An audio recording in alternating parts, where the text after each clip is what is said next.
Assalamualaikum warahmatullahi wabarakatuh.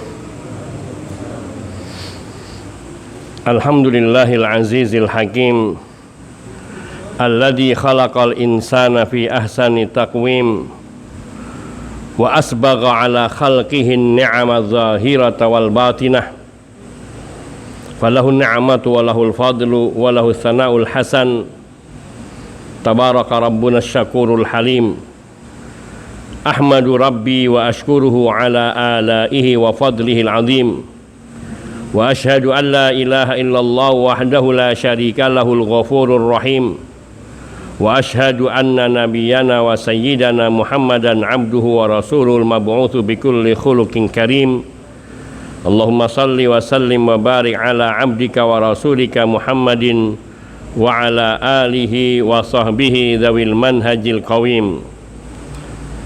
Amma ba'du, faya ikhwani fid din azani Allah wa iyyakum jami'a wa rahimani wa rahimakum.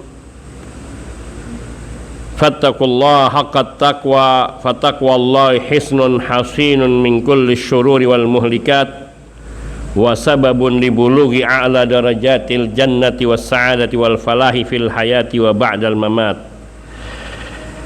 Bapak-bapak, ibu-ibu dan saudara-saudari semuanya yang semoga senantiasa dirahmati Allah Subhanahu wa taala. Sungguhnya Allah tabaraka wa taala telah menciptakan kita dalam bentuk dan keadaan yang sebaik-baiknya. Dan Allah Subhanahu wa taala menciptakan kita semua untuk suatu tujuan yang agung dan mulia. Bukan karena Allah membutuhkan hamba, namun sebaliknya kitalah yang butuh kepada Allah. Oleh karena itu, insyaallah taala di malam hari ini kita bersama akan mengaji bagaimana kita menjadi hamba Allah, bagaimana kita beribadah kepada Allah dengan sebaik-baiknya. Karena misi tertinggi terutama dari penciptaan manusia adalah beribadah kepada Allah dengan mengesahkan Allah Subhanahu wa taala dan tidak mempersekutukannya dengan suatu apapun. Allah tabaraka wa ta'ala berfirman dalam surat Az-Zariyat ayat 56, wa ma khalaqtul jinna wal insa illa liya'budun, dan tidaklah aku Allah, yakni Allah, menciptakan jin dan manusia kecuali agar mereka beribadah kepadaku, yakni kepada Allah, dengan mengesahkan Allah Subhanahu wa taala, mentauhidkan Allah Subhanahu wa taala. Maka maknanya betapa tujuan hidup manusia tidak ada yang lain selain mengabdikan diri kepada Allah, beribadah kepada Allah. Sehingga segala ketaatan yang kita lakukan di kehidupan kita, mengerjakan sholat, berpuasa, menunaikan zakat, berhaji atau umroh, berbakti kepada kedua orang tua, berbuat baik kepada kaum muslimin, bersikap baik kepada tetangga, saling tolong-menolong, semua ini adalah dalam rangka beribadah kepada Allah Subhanahu wa taala. Karena tujuan tertinggi kita di dalam hidup kita adalah mengabdi, menghambakan diri kepada Allah. Maka dengan beribadah itulah Allah Subhanahu wa taala akan melimpahkan pahala bagi mereka yang mentaati dan menjalankan perintah-perintahnya serta menjauhi larangan-larangannya. Jazakallahu khairan, barakallahu fiik. Sebaliknya bagi mereka yang mendurhakai Allah, yang tidak mau beribadah kepada Allah, maka Allah akan memberikan balasan yang sesuai dengan kedurhakaannya dan kemungkaran serta kemaksiatannya. Allah Subhanahu wa ta'ala memberikan kebahagiaan kepada hamba-hamba yang taat sebagai sebuah janji dan sebagai sebuah kepastian dari Allah Subhanahu wa ta'ala, dan bukan hanya angan-angan.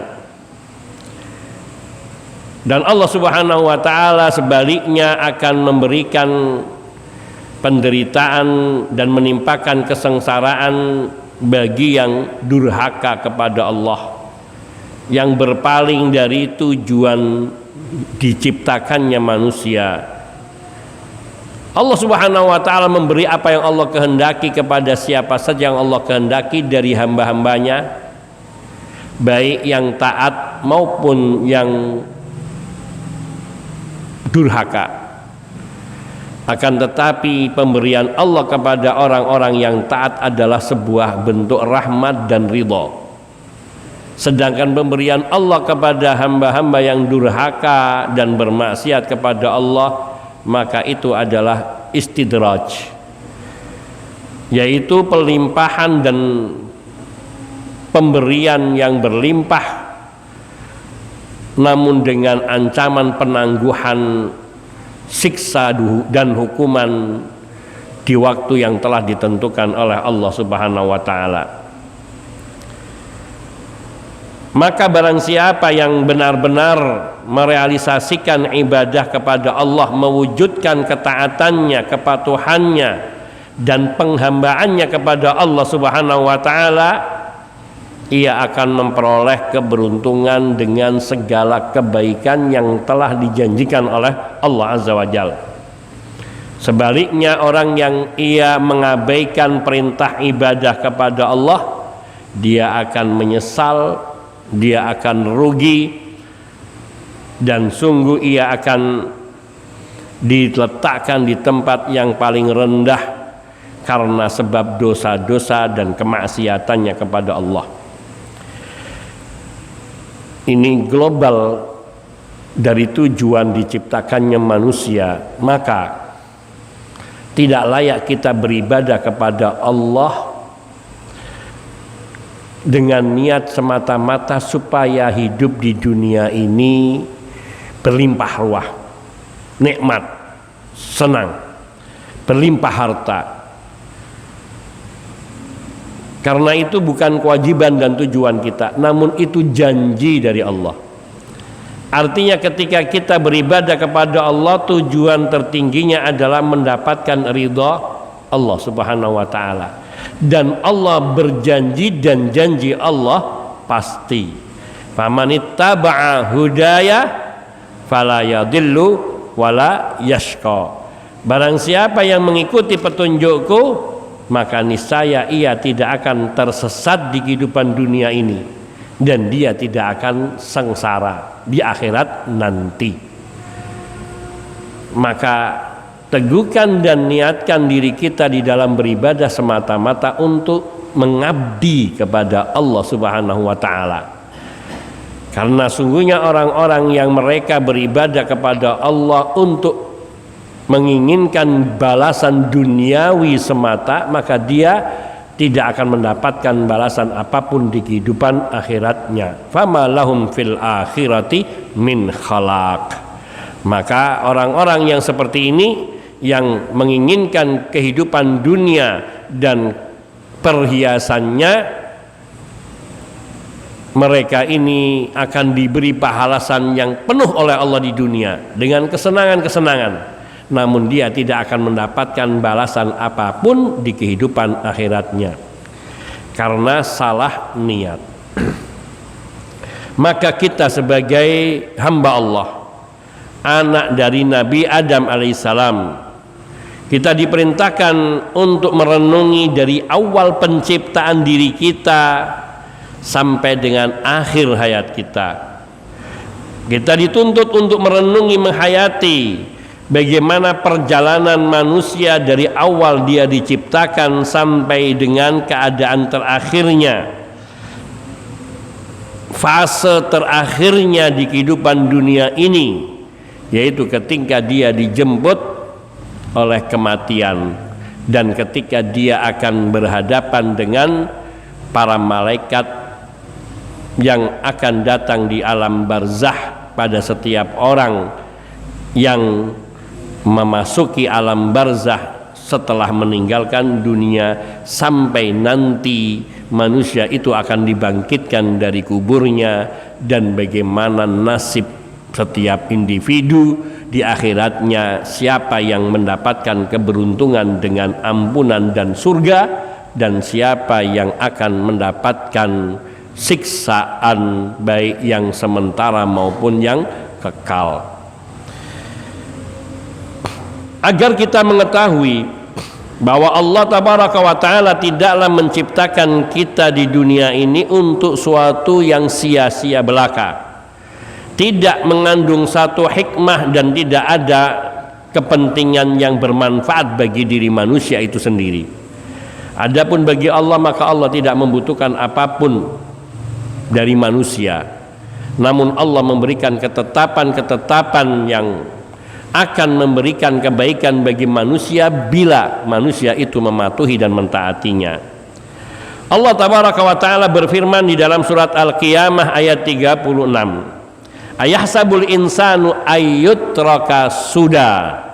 Apakah manusia itu mengira, yakni telah ia diciptakan oleh Allah di dunia kemudian dibiarkan dengan begitu saja, dibiarkan dan tidak ada perintah dan larangan, tidak diperintahkan untuk beribadah, untuk sholat, untuk berpuasa, dan tidak pula dilarang dari perbuatan-perbuatan yang mungkar dan haram. Maknanya manusia diciptakan kemudian silahkan berbuat sesuka hatinya. Sungguh apabila ini yang diinginkan oleh Allah, maka manusia binasa sebelum masanya. Karena setiap orang akan mengejar kesenangannya dan akan bertindak seenaknya, dan yang berkuasa adalah yang paling kuat. Dan setiap yang kuat akan datang yang lebih kuat, dan terus seperti itu manusia, sehingga tidak ada ubahnya dengan binatang yang mereka saling kuasa menguasai karena ingin memperoleh kesenangannya. Adapun manusia maka tidak mungkin diciptakan dengan kesia-siaan serupa ini. Diciptakan oleh Allah Tabaraka wa Ta'ala untuk satu hikmah yang tinggi, yaitu untuk pengabdian dan penghambaan kepada Allah Tabaraka wa Ta'ala. Oleh karenanya Allah memberikan aturan dan perintah-perintah serta memberikan batasan dari larangan-larangannya, yakni ada hal-hal yang dilarang yang tidak boleh dikerjakan oleh manusia. Bahkan Nabi Adam alaihissalam sebelum Allah turunkan ke dunia, padahal memang Allah menciptakan Nabi Adam alaihissalam untuk menjadi khalifah di muka bumi. Namun sebelumnya Allah ingin menggambarkan kepada kita tentang keadaan manusia dan hakikat tabiat manusia, dan itu tercerminkan pada pribadi dan pada karakter Nabi bapak kita Nabi Adam alaihissalam. Allah tempatkan Nabi Adam alaihissalam di surga. Kemudian Allah ciptakan istri beliau dari tulang rusuknya, yaitu Siti Hawa. Dan Allah Subhanahu wa Ta'ala perintahkan kepada Nabi Adam dan istrinya untuk makan apa saja yang ada di dalam surga. Karena memang di surga segala kenikmatan, dan semestinya di dalam surga tidak ada sesuatu yang jelek dan madarat. Namun Allah hendak menguji dan untuk melihat seberapa besar kualitas diri manusia dalam penghambaannya kepada Allah. Allah larang kepada Nabi Adam alaihissalam dan istrinya Siti Hawa alaihissalam untuk tidak mendekati sebuah pohon. Padahal di dalam surga apa yang jelek dan apa yang berbahaya.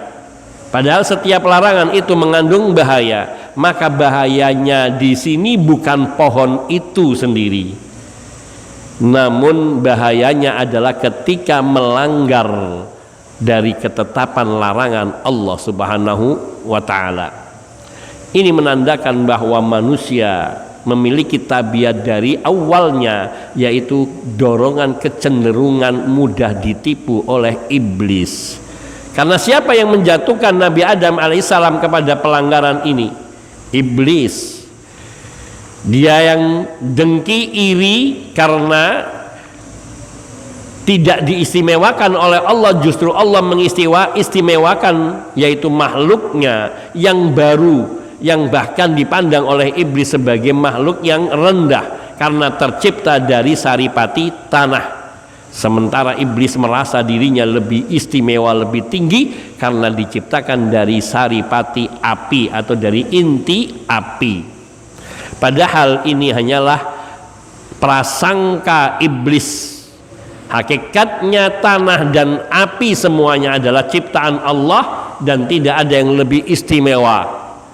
Letak keistimewaan pada makhluk-makhluk yang Allah ciptakan dari materi-materi api dan tanah ini bukan yakni pada asal penciptaannya, tetapi pada bagaimana hamba itu menjalankan perintah-perintah Allah dan menjauhi larangan-larangannya.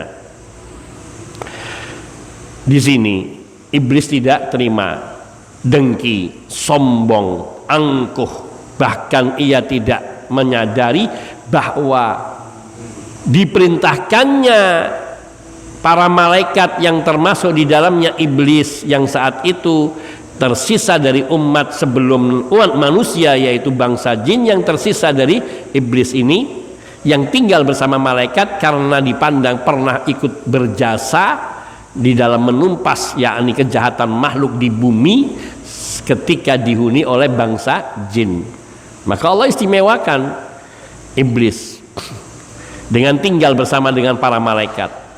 Dan ketika Allah tabaraka wa ta'ala menciptakan Nabi Adam alaihissalam, kemudian memerintahkan kepada para malaikat untuk bersujud, termasuk perintah itu untuk iblis yang tinggal bersama dengan para malaikat semua fasajadu illa iblis. Mereka semua bersujud kepada Nabi Adam alaihissalam bukan karena untuk menyembah Nabi Adam, tapi karena mentaati perintah Allah. Disinilah kedalaman pemahaman para malaikat, dan disinilah pula kebodohan iblis. Kenapa? Karena dia memandang bahwa bersujud kepada Nabi Adam akan menurunkan derajatnya sebagai makhluk yang telah lebih dahulu ada. Maka di sini kita dapat mengetahui tabiat dasar iblis adalah iri, dengki, sombong, dan tidak mau mentaati perintah Allah. Dan sifat dasar manusia di satu sisi yakni yang tercermin pada diri ayah kita, bapak kita Nabi Adam alaihissalam dan ibu kita, yaitu lemah hati, mudah terpengaruh.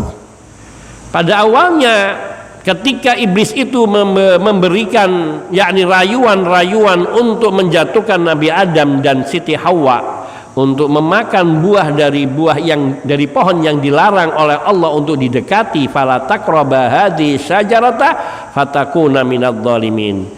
Yang Allah larang dari mendekati pohon ini adalah yakni melanggar, jangan mendekati, karena mendekati akan menyebabkan mereka berarti telah berbuat zalim terhadap diri mereka dengan melanggar perintah Allah Subhanahu wa ta'ala atau melanggar larangan Allah Subhanahu wa ta'ala.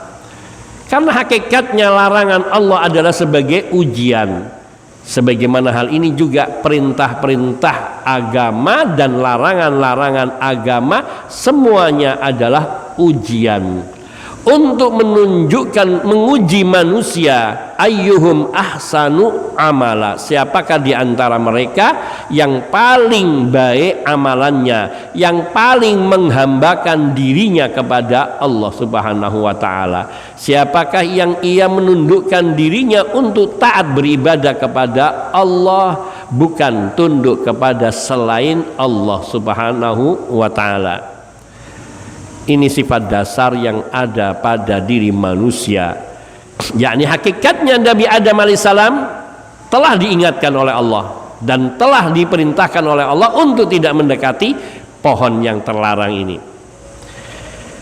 Dan Allah tidak menjelaskan mengapa. Yang terpenting bahwa mendekati pohon ini akan menyebabkan mereka termasuk ke dalam golongan orang-orang yang berbuat zalim, menganiaya diri sendiri. Fatakuna minadz zalimin. Lalu bagaimana mereka terjatuh? Fa'azallahuma syaitanu anha fa akhrajahuma mimma kana fi. Syaitan, iblis di sini yang tidak ada hentinya. Pertama bisikannya, rayuan yang pertama ditolak. Enggak, Tuhanku, Rabbku melarangku dari memakan pohon ini. Larangan kedua masih bisa ditolak. Namun ketika ia berusaha menipu dengan berbagai cara sampai mengatakan inni lakum nasihun amin, sungguh aku ini tulus menasehati kalian dengan terpercaya. Percaya dengan ucapanku bahwa pohon ini kalau kau makan dari pohon ini buahnya, maka engkau akan kekal tinggal selama-lamanya. Inilah manusia, ada sisi ketamakan. Setelah Allah memberikan kepada Nabi Adam alaihissalam segala yang ada di dalam surga dan cuman dilarang dari satu pohon, nah, syaitan pandai merayu, manusia mudah dirayu. Akhirnya terjatuhlah Nabi Adam alaihissalam.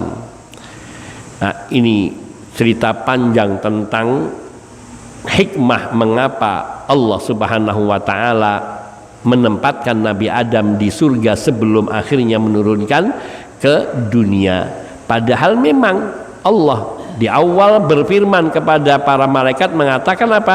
Inni ja'ilun fil ardi khalifah. Sungguh aku ingin menciptakan di muka bumi ini seorang khalifah yang akan memakmurkan bumi ini setelah umat-umat makhluk-makhluk yang pernah tinggal sebelumnya, yaitu sebelum Nabi Adam, sebelum manusia.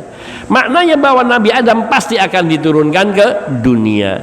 Namun Allah Subhanahu wa ta'ala menempatkan di dalam surga untuk memberikan pengetahuan kepada kita tentang tabiat manusia tabiat yang ada pada manusia, yaitu lemah, mudah dirayu.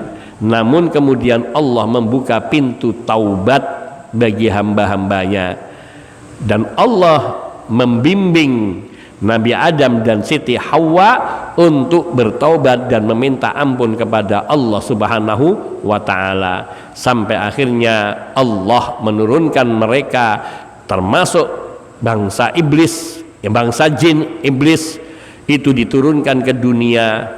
Qulna bita minha jami'an fa imma ya'tiyannakum minni hudan faman tabi'a hudaya fala yadillu wala yashqa. Turunlah kalian berdua, maksudnya bangsa manusia dan bangsa jin. Ba'dukum li ba'din adu, yang sebagian kalian terhadap sebagian yang lainnya adalah bermusuhan. Maka bangsa manusia tidak akan pernah bersahabat dengan bangsa jin, akan selalu bermusuhan, dan selalu bangsa jin itu tertanam kedengkian, kebenciannya kepada manusia, yaitu bangsa jin yang di sini yang syaitannya, yang durhakanya, karena mereka merasa dikeluarkan dari surga dengan sebab Nabi Adam alaihi salatu wassalam. Maka di sini terus akan terjadi permusuhan antara manusia dengan bangsa jin atau syaitan iblis dan anak keturunannya. Sehingga ketika iblis diberi kesempatan untuk meminta, apa yang dia minta? Rabbi angdirni ila yaumi yub'atsun. Wahai Rabbku, tangguhkan kematianku sampai hari kebangkitan, yakni mendekati hari kiamat. Bukan meminta ampunan dari Allah, bukan meminta yakni kesempatan untuk memperbaiki diri, tapi meminta kepada Allah yakni penangguhan kematiannya agar bisa menyesatkan anak keturunan Nabi Adam alaihissalam. Maka Allah mengatakan innasyaitana lakum adu fattakhidhuhu aduwa. Syaitan itu jelas-jelas adalah musuh bagi kalian, maka jangan pernah bersahabat dengan syaitan. Maknanya selalulah tanamkan permusuhan dengan syaitan. Baik, ini adalah sebuah ringkasan menunjukkan bahwa manusia diciptakan ke dunia bukan untuk suatu kesia-siaan. Akan tetapi diciptakannya manusia ke dunia untuk satu tujuan yang agung, yang mulia, yaitu liya'buduni, beribadah kepada Allah semata. Kita mulai awal perjalanan manusia. Dulu kita masih dalam wujud ruh sebelum ditiupkan ke dalam jasad manusia. Masih hanya sebuah ruh dan jasad kita belum tercipta. Dan kita berada di alamul ghaib yang kita tidak menyadari apapun. Siapa yang ingat bahwa kita pernah hidup di alam ghaib? Tidak ada seorang pun.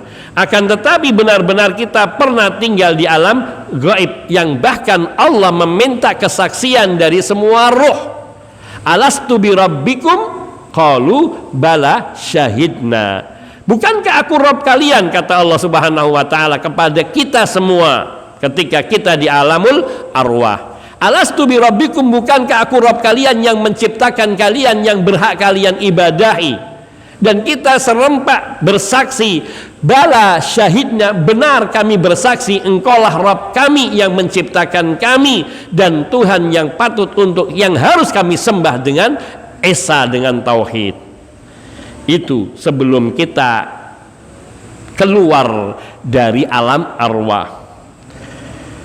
Kita tidak mengetahui kecuali apa yang, dan kita tidak mengetahui keadaan diri kita ketika kita masih sebagai ruh kecuali apa yang diberitakan oleh Allah kepada kita melalui wahyu tentang bagaimana ruh sebelum manusia, yakni seperti yang kita katakan tadi bahwa Allah meminta kesaksian kepada ruh kita, kepada kita ruh-ruh untuk beribadah kepada Allah, untuk mengakui Allah penciptanya, Tuhannya yang harus disembah.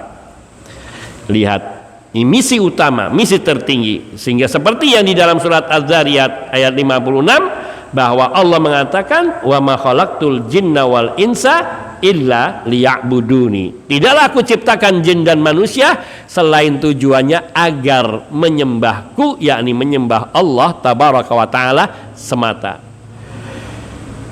Kemudian ruh itu ditempatkan ke dalam jasad saat kita masih berada di kandungan ibu kita, dan ini melalui sebuah proses yang ilmiah yang para dokter kalau mereka ini mau membuka Al-Quran dan hadis-hadis Nabi dalam persoalan penciptaan manusia di dalam rahim ibu, sungguh akan takjub. Seorang manusia yang buta huruf, tidak mengenal baca tulis, tapi bisa menceritakan bagaimana proses penciptaan manusia dari sebagai saripati tanah, kemudian ia terdapat pada diri manusia dan disemburkan sebagai nutfah, yaitu sebagai sperma, lalu ia berkembang menjadi segumpal darah, lalu segumpal daging, lalu menjadi makhluk yang baru dan ditiupkan ruh ke dalamnya. Di dalam hadis Abdullah ibnu Mas'ud radhiyallahu taala anhu, beliau berkisah, haddatsana Rasulullah sallallahu alaihi wasallam wa wasadiqul masduq. Telah bercerita kepada kami Rasulullah sallallahu alaihi wasallam, dan beliau adalah as-sadiqul masduq, orang yang selalu jujur dalam perkataannya dan terpercaya. Beliau bersabda apa? Inna ahadakum yujma'u khalqu fi batni ummihi arba'ina yauman nutfatan. Sesungguhnya salah seorang di antara kamu, ya maksudnya kita ini semua, masing-masing kita diciptakan, yujma'u khalqu, dikumpulkan penciptaannya fi batni ummihi, proses penciptaannya itu disatukan di dalam perut ataupun kandungan ibunya, arba'ina yauman nutfatan, selama 40 hari pertama dari proses dari sperma. Itu berproses selama 40 hari sampai berubah dari sperma sampai akhirnya mengarah menjadi segumpal darah. Tsumma yakunu 'alaqatan mithlu dzalik. Nah, setelah memasuki hari 40, masuki 41, genap 40, masuki 41, dia berproses menjadi 'alaqah, yaitu segumpal darah. Yang dari sperma ia berubah menjadi segumpal darah. Dalam proses yang panjang juga, yaitu selama 40 hari, 40 hari kedua, sehingga memasuki hari 80 sempurna dia menjadi segumpal darah, dan 81 tsumma yakunu mudghatan mithla dzalik, kemudian akan berproses menjadi segumpal daging selama 40 hari pula. Dari 81 sampai 120 ia berproses membentuk seperti yang Allah firmankan nanti di dalam surat Al-Mu'minun atau surat Al-Mursalat, yaitu dan juga surat Al-Mu'minun, penciptaan manusia di dalam rahim ibunya. Ketika berusia 121 hari, itulah hari manusia siap, atau makhluk yang baru ini siap menjadi manusia. Ditiupkannya ruh ke dalam jasad kita yang saat itu masih bayi dan tidak tahu apapun dan tidak bisa apa-apa, dan masih berada di dalam kandungan ibu kita. Dan sejak itu kita mendapatkan asupan makanan melalui usus kita yang menyatu dengan yakni tubuh ibu kita.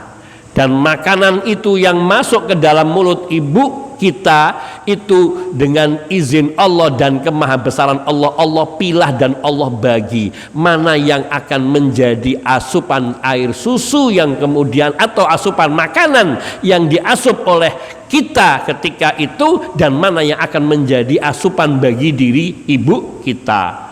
Maka sehingga sering dikatakan kalau ibu sedang hamil, ia makan untuk dua nyawa, untuk dirinya dan untuk bayi yang di dalam kandungannya, yakni terutama ketika setelah memasuki umur 121 hari. Di saat itulah kita telah menjadi makhluk hidup dan haram dalam segala keadaan untuk digugurkan, karena sudah menjadi makhluk tersendiri. Tsumma yunfakhu fihi ruh, yakni setelah memasuki 121 hari ditiupkanlah ruh di dalamnya. Wa yu'marul malaku bi arba'in, lalu Allah mengutus satu malaikat, yaitu malaikat penjaga rahim, pertama untuk meniupkan ruh ke dalam jasad kita, kemudian bikitabati rizki, diperintahkan untuk mencatat rezeki kita. Ini sebuah akidah, keyakinan yang tidak boleh kita ragukan, dan ketika kita meyakini ini maka hidup kita akan tentram, damai. Bukan persoalan berapa yang kita peroleh, tapi persoalannya adalah bahwa telah Allah janjikan dan Allah jaminkan untuk diri kita, rezeki kita, bahkan saat di hari pertama kita menjadi manusia di dalam perut ibu kita. Yu'maru bi arba'in, diperintahkan dengan 4 perkara malaikat ini, yaitu bikitabati rizki, mencatat rezekinya. Maka tidak perlu khawatir, kita kerja hanya sebagai satu ketaatan untuk menjalankan perintah Allah. I'malu, beramallah kalian. Kita diperintahkan bekerja, kita bekerja, maka yang diperintahkan adalah mencari rezeki dengan cara yang halal. Kita mencari rezeki dengan cara yang haram juga dapatnya segitu. Mencari dengan yang halal juga akan dapatnya seperti yang telah Allah gariskan. Kalau ada seseorang di dalam rekeningnya ada jutaan, miliaran, triliunan, itu semuanya belum tentu menjadi miliknya. Yang menjadi miliknya yang dia makan, dan kita tahulah kemana larinya kalau sudah kita makan. Yang kita pakai yang nanti lama-lama juga ketika kita pakai di waktu kecil, tidak ada pakaian kita di waktu kecil yang sudah cukup untuk kita, artinya harus kita buang. Atau juga yang kita pakai di waktu usia dewasa juga ada masanya, dari mulai robek lah, kemudian lusuh lah, out of date lah, sudah kuno lah pakaian, harus ganti yang baru, dan macam-macam yang maknanya ada masanya. Dan ada hal lain yang kita tempati tempat tinggal, mau rumah kita istana atau rumah kita sederhana, tetap saja kita membutuhkannya hanya tempat tinggal untuk berlindung dari terik matahari yang panas dan dari dinginnya malam, dan untuk menutup aurat kita dari pandangan manusia di luar. Kalau orang sudah tidur, mau tidurnya di pinggir emperan jalan atau tidurnya di atas sofa yang paling mahal, sama maknanya, sama satu tidur. Belum tentu yang tidurnya di pinggir jalan itu mimpinya buruk. Kadang-kadang yang di pinggir jalan tidur mimpinya bertemu dengan bidadari, sedangkan yang tidur di atas sofa ataupun ranjang air kadang mimpinya dicekik-cekik sama syaitan. Bahwa rezeki yang kita peroleh sudah ada ketentuan dari Allah, bi kitabati rizkihi, yakni dicatat rezeki untuk kita sudah ada semua. Yang menjadi milik kita yang sebenarnya adalah mata soddaqta fa'abqaita, apa yang kita sedekahkan itulah yang hakikatnya yang kita miliki. Nabi Shallallahu Alaihi Wasallam, beliau pernah menyembelih kambing, kemudian memerintahkan kepada Aisyah radhiyallahu taala anha untuk membagikan kambing itu. Lalu setelah dibagikan, Rasulullah Shallallahu Alaihi Wasallam bertanya kepada Aisyah, wahai Aisyah, apa yang tersisa dari kambing itu? Yakni bagian kaki ya Rasulullah, atau bagian ini apa namanya, sampil itu karena Nabi senangnya sampil, atau bagian punggung, dua sisi pokoknya. Maka Nabi Shallallahu Alaihi Wasallam mengatakan, sungguh yang tersisa semuanya kecuali dua tempat itu yang kamu simpan. Maknanya yang menjadi milik kita adalah yang disedekahkan, itulah yang menjadi milik kita. Sedangkan yang kita konsumsi, kita tahu kita makan, mau makanannya itu harganya 1 juta atau makanan yang harganya 5.000, kalau sudah kita makan terbagi menjadi dua, ada yang menjadi daging, ada yang menjadi darah, atau ada yang kita buang. Dan itu nanti kan meskipun harganya 1 juta, kita keluar dari sana juga tutup hidung, ibaratnya gitu. Artinya tidak akan kita ambil, kita tadai, kemudian wah ini harganya saya makan dari harganya 1 juta, tidak mungkin. Maknanya apa? Betapa yang kita ambil dari rezeki kita hanyalah apa yang sudah ditetapkan oleh Allah, yang sudah dicatatkan oleh malaikat penjaga rahim, bi kitabati rizkihi. Yang kedua, bi kitabati ajalihi, ajal kita sudah ditentukan sampai kapan. Umur kita sudah ada. Mau kita menjaga kesehatan kita dengan cara yang paling luar biasa, kalau seseorang itu telah ditetapkan umurnya, tidak akan la yastakhiruna sa'atan wa la yastakdimun, tidak bisa ditangguhkan barang sesaat maupun diajukan barang sesaat. Ada orang gila karena putus asa dan dangkalnya ilmu, wal'iyadzubillah, semoga Allah menyelamatkan kita dan mengampuni dan memberi petunjuk pada orang ini. Dia hidup sengsara di dunia, dia mengira nanti anak-anaknya akan hidup sengsara pula, menderita pula. Dia bunuh semua anaknya, termasuk dirinya, bunuh diri, anak-anaknya, istrinya atau istrinya meninggal semua, dianya hanya pingsan, tidak sampai mati. Akhirnya apa? Hidup dalam penderitaan dan penyesalan yang panjang. Kenapa? Karena memang ajal dia belum tiba. Maka di sini tetap kita diperintahkan untuk berikhtiar di dalam hidup, menjaga kesehatan, menjaga diri kita, menjaga jiwa kita. Namun apapun yang menimpa kita harus kita yakini bahwa itu adalah ketetapan dari Allah Azza wa Jalla. Yang ketiga, yakni bi kitabati amalihi, yakni amalan kita semua sudah dicatat oleh Allah Tabaraka wa Ta'ala. melalui yakni catatan amal ketika kita berada di dalam rahim ibunda kita. Amalan kita apa? Allah tahu, tapi kita tidak tahu. Maka kita nggak boleh bergantung kepada apa yang ada dalam catatan amal kita. Nanti kalau saya sholat ya sholat, kalau belum saya pingin sholat berarti catatan amal saya berarti belum sholat. Nggak betul ini. Kita diperintahkan oleh Allah Tabaraka wa Ta'ala untuk beribadah, kita laksanakan. Dan kita nggak pernah tahu apa catatan amal kita di dalam lauh mahfud atau yang telah dicatat ketika kita masih di dalam rahim ibunda kita. Kita nggak pernah tahu. Yang kita tahu Allah memerintahkan kita untuk menjalankan perintah-perintahnya dan melarang kita dari melanggar larangan-larangannya. Maka itu yang wajib. Kemudian yang keempat, juga telah dicatat nasib kita, syaqiyun au sa'id, celakakah kita, sengsarakah kita, naudzubillahi min dzalik minasyaqawah, atau kita akan bahagia yakni di dunia ataupun ketika nanti di akhirat. Jadi kita ini telah ditetapkan tempat tinggalnya bukan karena Allah zalim kepada hamba, tapi karena Allah Maha mengetahui bahwa setiap diciptakannya hamba, Allah telah tahu bagaimana ia akan bersikap di dalam kehidupan dunianya sampai akhir hayatnya. Maka ketika kita diberi iman, ini satu kenikmatan yang besar dari Allah, melebihi dari kenikmatan materi dan kesenangan dunia. Maka kita wajib syukuri dan kita pertahankan seperti yang Allah firmankan, wala tamutunna illa wa antum muslimun. Jangan sampai kalian mati kecuali dalam keadaan sebagai muslim. Artinya menjaga iman kita, tauhid kita sampai di detik akhir Allah memanggil kita dan mencabut nyawa kita. Hadis yang diriwayatkan oleh Abdullah bin Mas'ud ini diriwayatkan oleh Imam Bukhari dan Muslim. Maknanya hadis sahih. Kemudian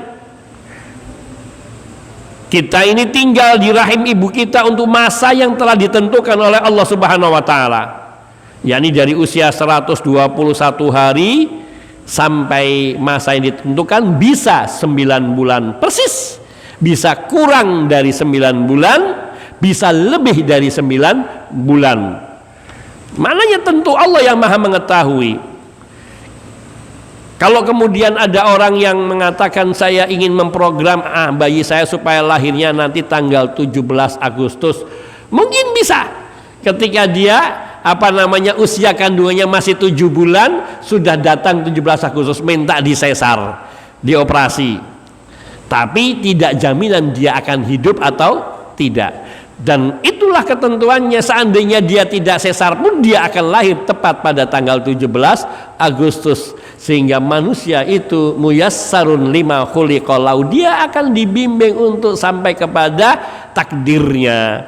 Maka tidak perlu kita mengejar takdir, tapi yang kita lakukan adalah yakni berusaha menjalankan perintah Allah dengan senantiasa tunduk patuh kepada perintah-perintahnya dan larangan-larangannya, serta ridho dengan segala ketetapan yang Allah tetapkan untuk diri kita. Kita ridho, Allah jadikan kita apa, kita ridho, dan husnudzon kepada Allah, selalu berprasangka baik bahwa Allah tidaklah menciptakan hambanya untuk tujuan yang jelek.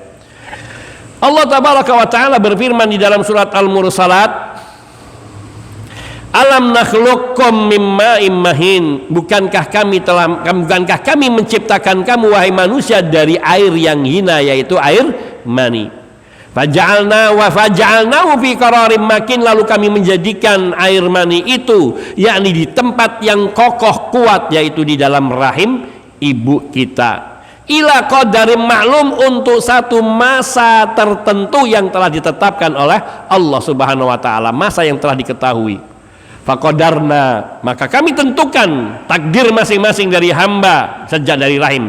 Fa ni'mal qadirun, maka sungguh Allah adalah zat yang sebaik-baik memberikan ketentuan dan ketetapan batasan apa saja. Allah juga berfirman dalam surat Al-Mu'minun ayat 12 sampai dengan 16, walaqad khalaqnal insana min sulalatin min tin, sungguh kami telah menciptakan manusia dari saripati tanah. Tsumma ja'alnahu nutfatan, fi qararim makin. Kemudian saripati tanah ini kami jadikan ia sebagai sperma nutfah yang kemudian ditempatkan fi qararim makin, ditempatkan di dalam rahim ibu, yaitu tempat yang kokoh. Allah jaga itu rahim itu dengan sedemikian rupa sehingga benar-benar pertumbuhan dari mulai nutfah sperma sampai menjadi janin dan sampai menjadi bayi, ini semua dengan perlindungan dan penjagaan dari Allah Azza wa Jalla. Maka bagaimana mungkin kemudian kita kok durhaka kepada Allah setelah semua kenikmatan-kenikmatan ini Allah berikan kepada kita. Summa khalaqna nutfata 'alaqatan. Dari nutfah kami jadikan ia menjadi alaqah. Kami ciptakan nutfah itu menjadi segumpal darah. Fa khalaqnal 'alaqata mudghatan, lalu kami ciptakan, kami jadikan segumpal darah itu menjadi segumpal daging, mudghah, yaitu menjadi segumpal daging. Lalu ia membentuk wujud manusia. Yang pertama kali terwujud adalah tulang, yang kemudian tumbuh di dalamnya adalah tulang, dalamnya adalah sumsum. Yang sumsum itu kemudian ia masuk meresap melalui pori-pori yang ada di dalam tulang. Lalu tulang itu dibungkus dengan daging. Di sini Allah katakan fa khalaqnal mudghata idhaman, lalu kami jadikan daging itu menjadi tulang. Sebelum menjadi daging lagi, segumpal daging tadi diproses menjadi tulang. Dari tulang-tulang itulah kemudian fakasaunal idhama lahman, kami bungkus tulang-tulang itu dengan daging. Bagaimana daging itu tumbuh? Dari sumsum yang ada di dalam tulang. Ia meresap melalui pori-pori tulang itu lalu membentuk daging dan membungkus tulang-tulang itu menjadi daging, dan di situ ada urat-urat yang menjadi aliran darah, dan itu menjadi sebuah proses yang sempurna. Allahu Akbar. Coba bayangkan kita makan durian, minumnya kopi campur teh campur sirup, semua kita makan, keluarnya subhanallah, yang keluar cuma dua jenis, air kecil dan buang air besar. Allahu Akbar.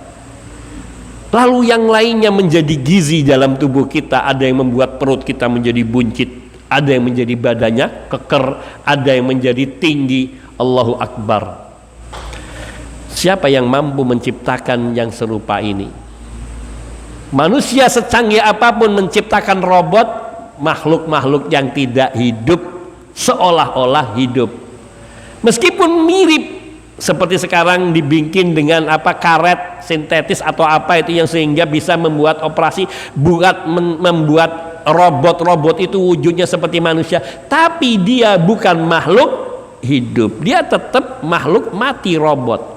Tapi Allahu Akbar, Allah menciptakan manusia dengan sempurnanya. Lalu kita bayangkan bagaimana Allah menciptakan lalat dan seluruh bagian di dalam tubuhnya sehingga dia hidup bisa terbang dengan ringannya. Bagaimana hanya dengan sayap yang begitu kecil dia bisa terbang, nyamuk. Allahu Akbar. Yang kalau kita tepuk dia akan mati lemah, tapi dia adalah makhluk hidup yang bisa terbang, bahkan bisa gigit manusia, bisa bikin manusia sakit demam berdarah. Bahkan COVID yang tidak kelihatan bisa bikin mati manusia. Allahu Akbar. Allah maha besar, Allah maha sempurna dalam semua penciptaannya. Fakasaunal idhama lahman, kami gungkus tulang belulang itu menjadi daging.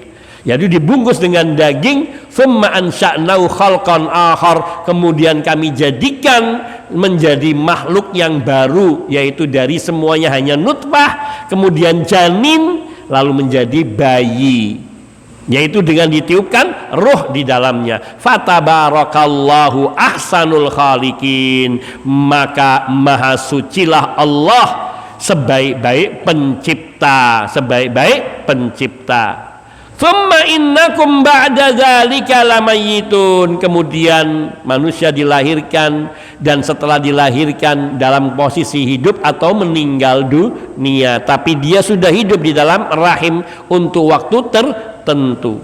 Maka ketika lahir ada yang ia hidup sampai usia bayi, sekian hari, sekian minggu, sekian bulan, sekian tahun. Ada yang sampai kanak-kanak, ada yang sampai remaja, ada yang sampai dewasa, ada yang sampai tua, ada yang sampai tua renta. Tapi semua berakhir kepada kematian. Tsumma innakum ba'da dzalika lamayitun. Kemudian kalian setelah itu akan mati. Maka dikatakan seorang penyair, faman asha alfan wa alfaini fala budda min yaumin yasiru ilal qabri. Siapapun orangnya yang hidup sampai 1000 atau 2000 tahun, toh akhirnya pada suatu hari dia harus berjalan menuju kuburnya. Allahu Akbar. Kita ini calon-calon penghuni kubur.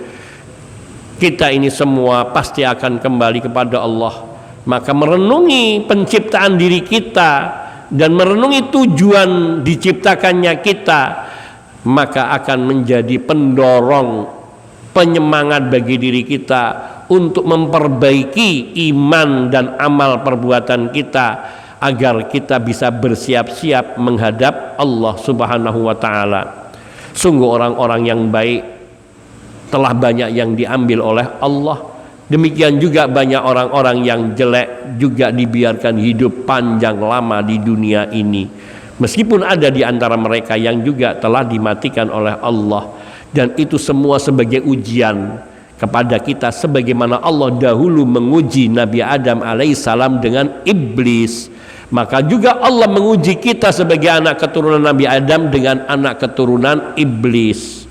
Kita diuji dengan berbagai ujian, cobaan, rayuan, bisikan yang menyeret kita kepada keburukan. Wal'iyadzubillah. Tsumma innakum yaumal qiyamati tub'atsun. Ini yang perlu kita menjadikan garis besar. Setelah mati bukan berarti semua selesai, namun ia adalah sebuah awal dari perjalanan yang lebih panjang dari kehidupan manusia di dunia.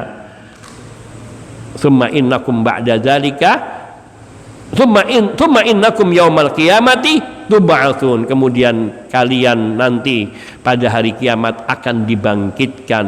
Bukan dibangkitkan sekedar dibangkitkan, tapi untuk melalui sebuah proses yang lebih mengerikan dari proses yang dihadapi oleh manusia di alam kuburnya, yaitu proses hisab, yang di situ berbagai macam dari mulai dibangkitkan, dikumpulkan di mahsyar, lalu manusia nanti akan mendapati berbagai macam ujian, cobaan dan penderitaan, kecuali orang-orang yang dirahmati oleh Allah, mereka yang telah memenuhi kewajiban mereka kepada Allah Subhanahu wa ta'ala, maka Allah akan memberikan balasan dengan kebaikan seperti 7 golongan yang dijanjikan oleh Allah untuk diberi naungan pada hari kiamat nanti. Maka kita wajib merenungkan semua kenikmatan-kenikmatan Allah Tabaraka wa Ta'ala yang telah dilimpahkan kepada kita, dari mulai ketika kita masih ada di rahim ibu kita, yang kita tak punya daya dan kekuatan, bagaimana makanan, minuman dan udara itu masuk ke dalam tubuh kita, bagaimana Allah Subhanahu wa ta'ala menjaga kita dari cacat, dari musibah dan dari bencana di dalam kandungan ibu kita, sampai Allah memudahkan bagi kita keluar dari perut ibu kita, dari rahim ibu kita, menuju luasnya dunia ini. Kemudian kita diperintahkan oleh Allah untuk beribadah ketika sudah tiba masa taklif, yaitu masa diwajibkannya manusia beribadah kepada Allah, yaitu usia balik. Maka perut ibu adalah persinggahan pertama yang kita pernah hidup di dalamnya, dan kita tidak memiliki daya apapun di saat itu. Ini yang harus menjadi renungan kita. Ini bukan apa-apa dan bukan siapa-siapa tanpa karunia dan rahmat Allah Azza wa Jalla. Maka seseorang yang diberi kelebihan oleh Allah, kecerdasan, ketangkasan, bakat dalam mengerjakan sesuatu, itu semua karunia dari Allah Tabaraka wa Ta'ala. Kesuksesan manusia semua itu datangnya dari Allah Azza wa Jalla. maka sungguh tidak ada kepatutan bagi kita untuk menyombongkan diri kita di hadapan Allah Tabaraka wa Ta'ala. Karena kita tidak punya apa-apa, kita tidak memiliki apa-apa dan tidak bisa berbuat apa-apa. Ini tahapan proses pertama kita, yakni persinggahan pertama manusia, alam manusia yang pertama setelah dari arwah, yaitu kepada kehidupan di alam rahim. Yang kedua, kita tinggal di bumi yang luas ini yang Allah ciptakan. Semuanya Allah ciptakan di dunia ini untuk manusia. Allah ciptakan langit menjadi atap bagi manusia. Allah ciptakan bumi ini dengan dihamparkan oleh Allah untuk kita bisa beraktivitas di atasnya. Dengan terhampar ini juga untuk kita. Allah tumbuhkan tumbuh-tumbuhan dari pepohonan, dari buah-buahan, dari tanaman, semuanya untuk kebutuhan manusia. Udara, air, api, semua yang di dunia ini Allah ciptakan untuk manusia. Anugerah dari Allah. Allah turunkan air hujan dari langit. Allah turunkan awan yang kemudian membuat mendung. Allah jadikan matahari di siang hari, bulan di malam hari, bintang-bintang yang menghiasi keindahan langit. Semua itu karunia dari Allah untuk manusia, agar manusia merenung berpikir apa yang wajib dia kerjakan sebagai bentuk rasa syukurnya kepada Allah Tabaraka wa Ta'ala, yakni menghambakan diri kepada Allah Subhanahu wa Ta'ala. Lihatlah di dalam surat Al-Jathiyah ayat 13, Allah Tabaraka wa Ta'ala berfirman, wa sakhara lakum ma fis samawati wa ma fil ardi jami'an minhu inna fi dzalika laayatil liqaumin yatafakkarun. Allah anugerahkan, tundukkan bagi kalian semua segala yang ada di langit dan segala yang ada di bumi, semuanya dari Allah Azza wa Jalla. Sesungguhnya pada yang demikian itu terdapat tanda-tanda kekuasaan Allah Azza wa Jalla bagi orang-orang yang mau berpikir, yang mau merenung di dalam beragama. Ya Allah, kita ini, ya Allah, Masya Allah, artinya betapa Allah itu Rahman, Rahim, Allah itu Karim, Allah itu Sakhi, begitu derma, begitu murahnya Allah Subhanahu wa Ta'ala, begitu penyayang dan pemberinya Allah Tabaraka wa Ta'ala kepada kita semua hamba-hamba Allah. Allah berfirman pula di dalam surat Ibrahim ayat 32 sampai 34, Allahul ladzi khalaqas samawati wal arda wa anzala minas samai ma'an fa akhraja bi minas samarati rizqan lakum wa sakhkhara lakumul fulka litajriya fil bahri bi amrih wa sakhkhara lakumul anhar wa sakhkhara lakumus syamsa wal qamara daibaini wa sakhkhara lakumul laila wan nahar wa atakum min kulli ma sa'altumuhu wa in ta'uddu ni'matallahi la tuhsuha innal insana ladzalumun kafar. Allah lah yang telah menciptakan langit-langit dan bumi.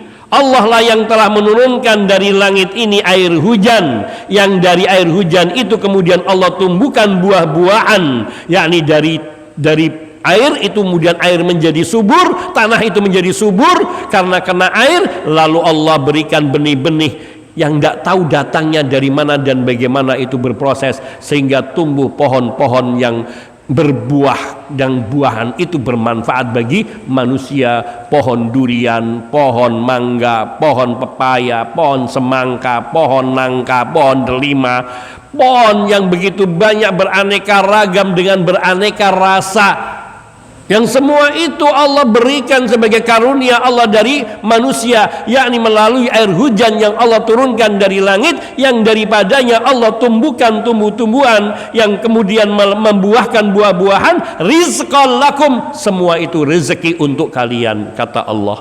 Allahu Akbar. Nashkurullah wa nahmadullah. Kita wajib mensyukuri nikmat-nikmat Allah dan kita wajib memuji Allah dengan mensucikannya. Wa sakhkhara lakumul fulka litajriya fil bahri bi amrih.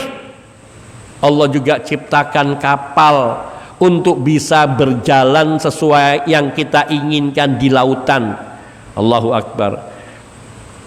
Di lautan kapal tidak punya roda, tapi dia bisa berjalan bagaimana mengikuti kehendak kita melalui apa? Layar dan angin. Angin itu membantu untuk berjalannya layar untuk mengarahkan tujuan. Coba tanpa angin, kapal di tengah lautan, La ilaha illallah. Yang nggak punya mesin ngubang-ngubang. Kalau kasih mesin pun mesinnya rusak, habis bensinnya mau apa? Allahu Akbar. Namun dengan kapal layar yang dulu zaman dulu belum ada mesin, ia bisa mengarah kemana tujuan dengan layarnya. Allahu Akbar. Ini semua adalah karunia dan keagungan Allah tabaraka wa ta'ala. Wa sakhkhara lakumul fulka. Allah lah yang menciptakan untuk kalian, menundukkan kapal-kapal itu litajriya fil bari, untuk bisa berjalan di lautan bi amri, dengan perintah Allah. Jadi bisa mengarah ke tempat tertentu yang kita kehendaki itu dengan perintah Allah. Kalau Allah mengendaki kita arahkan ke satu arah pun, ke barat misalnya, kalau Allah mengendaki ke timur, tetap aja dia akan diseretnya ke timur dengan ombak yang besar menyeretnya ke timur. Maka di sini untuk menunjukkan manusia itu lemah, tidak punya daya apapun di hadapan Allah Azza wa Jalla. Wa sakhkhara lakumul anhar. Allah juga menundukkan sungai untuk kita, sehingga air sungai itu bisa kita ambil untuk mengairi dan menyirami tanaman-tanaman, tumbuh-tumbuhan dan perkebunan serta persawahan kita, dan juga untuk kepentingan kehidupan kita dari sungai, dari mata air. Wa sakhkhara lakumus syamsa wal qamara daibaini. Dan Allah menciptakan matahari dan bulan juga untuk kita, supaya kita di siang hari bisa menghangatkan diri, dan banyak manfaat yang kita peroleh dari matahari untuk menjemur pakaian, berjemur diri, dan berbagai macam yang tidak bisa kita hitung satu persatu. Demikian pula bulan, malam dan siang, bulan dan matahari yang silih berganti, tidak pernah bertubrukan. Allahu Akbar. Sekali bertemu matahari dan bulan terjadi gerhana. Iya kan? Kalau sudah satu garis, maka akan menyebabkan terjadinya gerhana dalam teori ilmu alam. Wallahu ta'ala alam. Daibain, terus matahari dan bulan ini silih berganti terus menerus. Wa sakhkhara lakumul lail wan nahar. Allah tundukkan malam dan siang silih berganti untuk kita. Malam untuk beristirahat, siang untuk bekerja. Wa atakum min kulli ma sa'altumuh. Dan Allah memberi kepada kalian segala apa yang kalian minta. Wa in ta'uddu ni'matallahi la tuhsuha. Dan apabila kalian hendak menghitung nikmat-nikmat Allah kepada kalian, niscaya kalian tidak akan sanggup untuk membilangnya. Innal insana ladzalumun kafar. Sungguh manusia itu benar-benar aniaya lagi ingkar dari nikmat Allah. Betapa banyaknya nikmat Allah dan betapa banyaknya kedurhakaan kita kepada Allah Azza wa Jalla. Dosa yang kita lakukan tidak pernah berhenti, setiap hari kita buat dosa. Padahal setiap hari pula Allah memberi kenikmatan kepada kita, baik kita sadari atau tidak kita sadari. Oksigen, nafas yang keluar masuk melalui hidung kita, lidah kita yang bisa mengecap rasa manis, asin, pahit. Sekarang ini kalau lidah kita nggak punya rasa, gegernya setengah mati dah kita. Wah, kena saya ini, iya kan? Penciuman kita bisa mencium.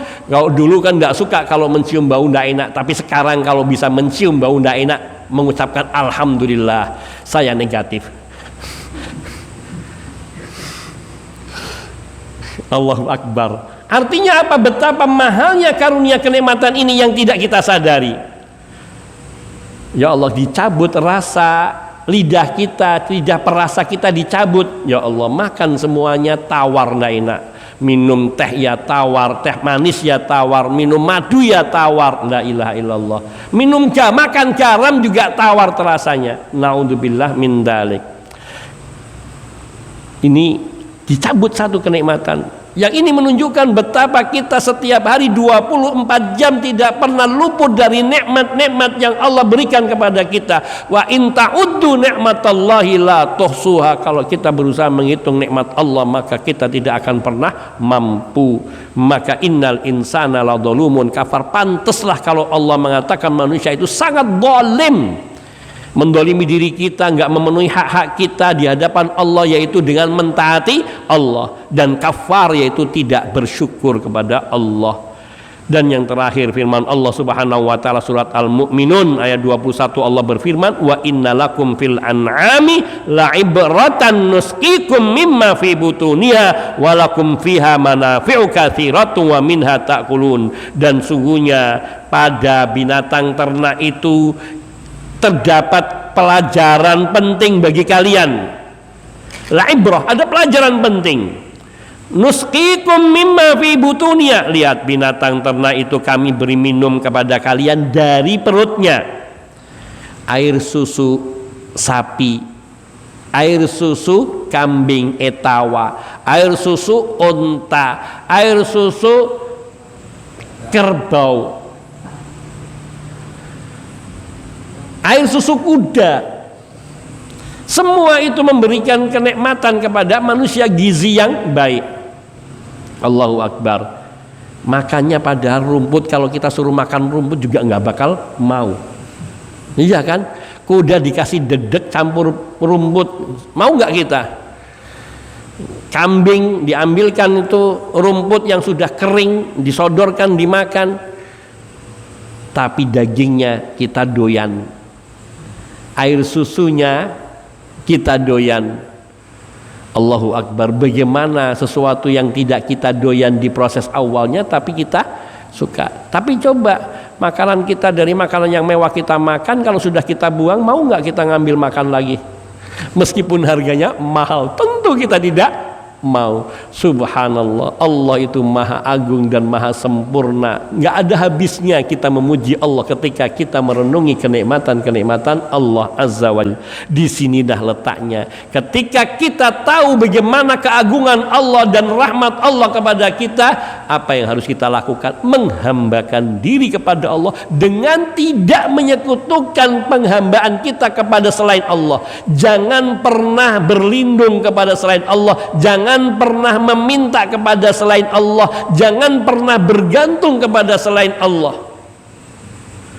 Segala sesuatu, bahkan ketika kita hendak meminta bantuan saudara kita, awali pertama dengan meminta pertolongannya kepada Allah. Baru kemudian kita berjalan dengan minta pertolongan pada ya Allah, bimbing hamba, tolong hamba, selesaikan urusan hamba, hanya kepadamu ya Allah hamba memohon. Tiada tempat yang dapat mewujudkan keinginan dan memenuhi harapan hamba dan mengeluarkan hamba dari masalah dan kesulitan ini kecuali Engkau ya Allah. Allah nantinya akan membimbing kita kepada siapa kita akan berhubungan atau siapa yang akan datang membantu kita. Allah semua yang mendatangkan. Di sini ketika kita hanya menjadi hamba Allah, Allah yang akan menjadi Tuhan kita di dalam segala keadaan. Maknanya Allah yang akan memenuhi segala harapan kita. Yang terpenting di sini adalah kita beribadah kepada Allah dengan ikhlas dan melaksanakan ibadah itu seperti yang diajarkan oleh Nabi sallallahu alaihi wasallam. Nusqikum mimma fi butunia. Saya lanjutkan ayat terakhir ini. Kamilah yang akan memberi minum kepada kalian dari air susu yang ada dalam perut binatang ternak ini. Walakum fiha manafi'u katsira, kalian masih memiliki manfaat yang banyak lainnya pada diri binatang-binatang ternak. Wa minha ta'kulun, dan dari binatang ternak ini pula kalian ini akan memakan. Banyak ayat-ayat yang berbicara serupa hal ini, dan ini semuanya diciptakan oleh Allah untuk karunia kita. Allah berikan kepada kita. Ini proses dari perjalanan kedua dan belum selesai, tapi saya cukupkan sampai di sini. Wa insyaallah taala bila ada kesempatan kita akan lanjutkan pembahasan ini untuk lebih kita memaham dan mendalami lagi tujuan hidup kita dan bagaimana mestinya kita menghambakan diri kepada Allah Azza wa Jalla. Saya mohon maaf yang banyak atas segala kekurangan dan ketidakmampuan saya di dalam menyampaikan secara baik. Mudah-mudahan Allah Subhanahu wa taala memberikan faedah dalam pertemuan ini bagi diri saya dan juga saudara-saudara saya semuanya, dan semoga Allah senantiasa mengumpulkan kita di dalam ketaatan kepada Allah di dunia sampai hari akhir nanti. Semoga Allah mematikan kita dengan husnul khatimah dan mengumpulkan kita bersama Nabi kita Muhammad sallallahu alaihi wasallam di bawah panji beliau dan mendapatkan syafaat tertinggi beliau dengan memasuki surga tanpa hisab dan tanpa adab biidnillahi ta'ala. Allahumma rabbana taqabbal minna innaka antas samiul alim wa tub alaina innaka antat tawwabur rahim wa akhiru da'wana anil hamdulillahi rabbil alamin. Sudah cukup, saya tutup dengan salam. Assalamualaikum warahmatullahi wabarakatuh.